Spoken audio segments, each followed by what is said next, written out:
will one day live in a nation where they will not be judged by the color of their skin, but by the content of their character. I have a dream today.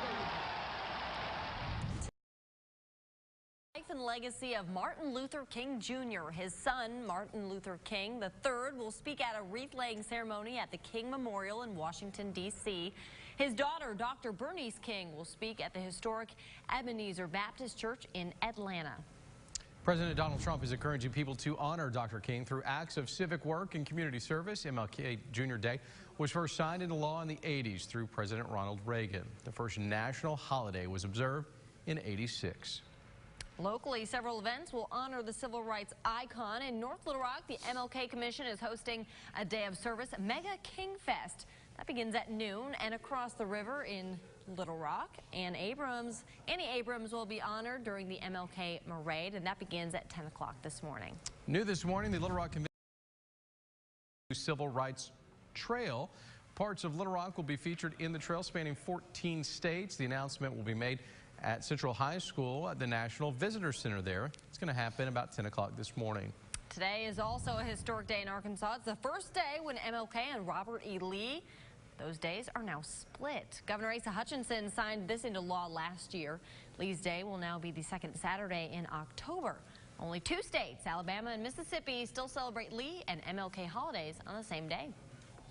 A funeral for a 17-year-old is tomorrow. Charles Smith Jr. was pulled over earlier this month. Police say they found a gun. He shot, forcing officers to fire back. Right now, the officers are on an administrative leave. Smith's funeral, 11 o'clock tomorrow morning at Levy Church of Christ. Right now, State Police and the Cleveland County Sheriff's Office, Ronald Long Jr. The Sheriff's Office says he has several warrants. We're told he was pulled over Sunday and arrested, then escaped from a patrol car while deputies searched his car. He was last seen running into nearby woods. We should learn soon which national franchise will manage the Arlington Hotel and Spa in Hot Springs. The $43 million project to rebuild the hotel still in the planning stages. Work should begin in 12 to 14 months. It's nearly 100 years old. It offers a spa, thermal bathhouse, ballroom, and dining room. The state's health department has confirmed the first case of measles in 3 years. And it's believed to be travel-related. The ADH says the patient picked up the disease outside the U.S. He became sick on a flight from Chicago to Little Rock.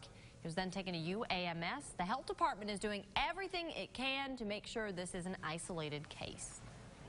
The reason that we're concerned about this is that people who were exposed to him potentially could ultimately suffer measles. The health department is contacting people who may have been exposed in the UAMS waiting room. If you were in the emergency department Wednesday after 4:30 or Thursday between 10 a.m. and 2, you may need to get to the measles vaccine.